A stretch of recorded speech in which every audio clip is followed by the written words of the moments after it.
কখনো কি এমন হয়েছে যে আপনার চোখ ফেটে জল আসছে অথচ সামনের মানুষটার তাতে কিচ্ছু যায় আসে না? যখন আপনার কষ্ট, আপনার আবেগ কারো কাছে একেবারেই পাত্তা পায় না, তখন দম বন্ধ লাগে, তাই না? এটা মেনে নেওয়া সত্যিই খুব কঠিন যে আপনার চোখের জলের হয়তো তার কাছে কোনো দামই নেই।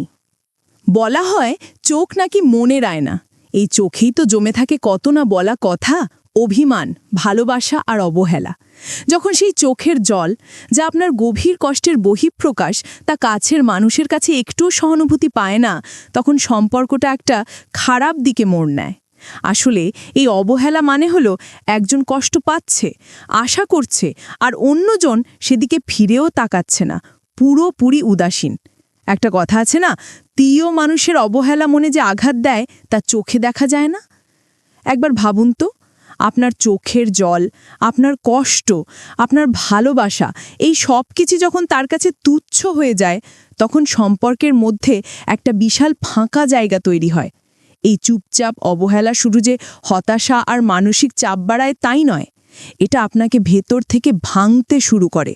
প্রতিদিন কত মানুষ যে এই নীরব অবহেলার কষ্টটা বয়ে বেড়াচ্ছে। এই যন্ত্রণা শুধু প্রেমের সম্পর্কগুলোতেই হয় তা কিন্তু নয়। পরিবার, বন্ধুত্ব বা যে কোনো কাছের সম্পর্কেই এই বিষাক্ত অবহেলা ঢুকে পড়তে পারে।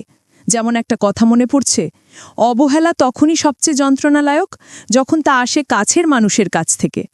সেই না দেখানো কান্না যা বুকের ভেতর পাথর হয়ে জমে, সেটা আসলেই নির্মম বাস্তবতারই একটা ছবি। এই অবহেলা আস্তে আস্তে আমাদের আত্মবিশ্বাসে ঘাঁ দিতে শুরু করে। যখন আপনার চোখের জলের কোনো দামই থাকে না, যখন আপনার অনুভূতিগুলো বারবার ধাক্কা খায়, তখন স্বাভাবিকভাবেই নিজের ভেতরে একটা শূন্যতা আর একাকিত্ব এসে ভর করে। অবহেলা লম্বে সময় ধরে চলতে থাকলে মানসিক স্বাস্থ্যের ওপর খুব খারাপ প্রভাব ফেলে।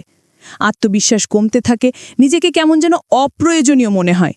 এই অনুভূতিগুলো মানুষকে এতটাই ভেতরটিকে দুর্বল করে দেয় যে তার ছাপ শুধু চোখের জলেই আটকে থাকে না, বরং পুরো জীবনটাকেই এলোমেলো করে দেয়। সত্যি, অবহেলা হলো নীরব ঘাতক, সদ্যহীন কিন্তু ক্ষয় সাধক। এই সম্পর্কের অবহেলা আমাদের মনটাকে একেবারে ভেঙে গুড়িয়ে দেয়। একটা সময় হয়তো ভাবতেন এক ফোঁটা চোখের জলও হাজারটা কথার চেয়ে বেশি শক্তিশালী, কিন্তু আজ সেই চোখের জলই যখন কারো উদাসীনতার দেওয়ালে ধাক্কা খেয়ে ফিরে আসে, তখন কষ্টটা যেন কয়েক গুণ বেড়ে যায়। এই কষ্টটা এমন যে সবার সাথে বলাও যায় না, নীরবে বয়ে বেড়াতে হয়। কেউ ঘৃণা করলে যতটা না লাগে, তার চেয়ে বেশি কষ্ট দেয় অবহেলা। কারণ দূরের মানুষ তো ঘৃণাই করতে পারে, কিন্তু কাছের মানুষ যখন অবহেলার অস্ত্র দিয়ে একটু একটু করে কষ্ট দেয়, সেটা সহ্য করা খুব কঠিন। এই কঠিন অবস্থাটাকে চট করে বেরিয়ে আসা তো সম্ভব নয়, কিন্তু এই বাস্তবতাকে মেনে নিয়ে নিজের জন্য একটা পথ খুঁজে নেওয়াটা খুব দরকারি।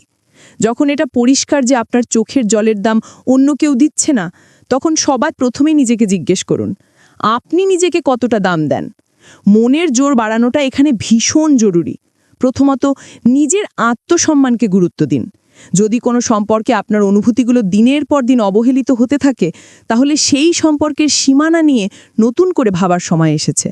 মনে রাখবেন, যে মানুষ তোমার কদর করতে জানে না, তাকে ধরে রাখার চেয়ে নিজেকে ভালোবাসা অনেক বেশি মূল্যবান।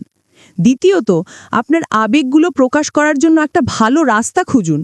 সেটা হতে পারে কোনো ভরসার বন্ধু, পরিবারের কেউ, অথবা কোনো বিশেষজ্ঞের সাহায্য নেওয়া। কষ্টগুলো নিজের ভেতরে জমিয়ে রাখলে কিন্তু তা আরও খারাপ দিকে যেতে পারে। তৃতীয়ত, ইতিবাচক চিন্তাভাবনার অভ্যাস করার চেষ্টা করুন। যা আপনার হাতে নেই তা নিয়ে বেশি ভেবে নিজেকে কষ্ট না দিয়ে, যা আপনি বদলাতে পারবেন সেদিকে মন দিন। নিজের শখের কাজগুলোতে সময় কাটান, যা আপনাকে আনন্দ দেয়। একটা সুস্থ সম্পর্কের ভিত্তি হলো একে অপরের প্রতি সম্মান আর বোঝাপড়া। যেখানে এগুলোর অভাব, সেখানে নিজের মনের শান্তিকে আগে জায়গা দেওয়াটাই বুদ্ধিমানের কাজ। একটা কথা আছে, অবহেলায় যে সম্পর্কের বিষ তা বুঝতে শেখো, নইলে সম্পর্কই আর থাকবে না। আপনিও কি কখনো এমন পরিস্থিতির মধ্যে দিয়ে গেছেন? আপনার অভিজ্ঞতা আমাদের সাথে নিচে কমেন্ট সেকশনে জানাতে পারেন।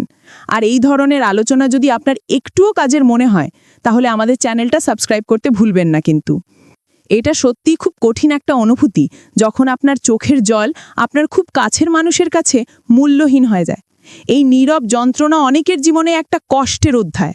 কিন্তু একটা কথা মনে রাখবেন, আপনার মূল্য আপনার চোখের জলে নয়, আপনার অস্তিত্বে। আপনি একা নন। নিজের যত্ন নিন আর নিজের মনের শক্তিকে কখনো অবহেলা করবেন না।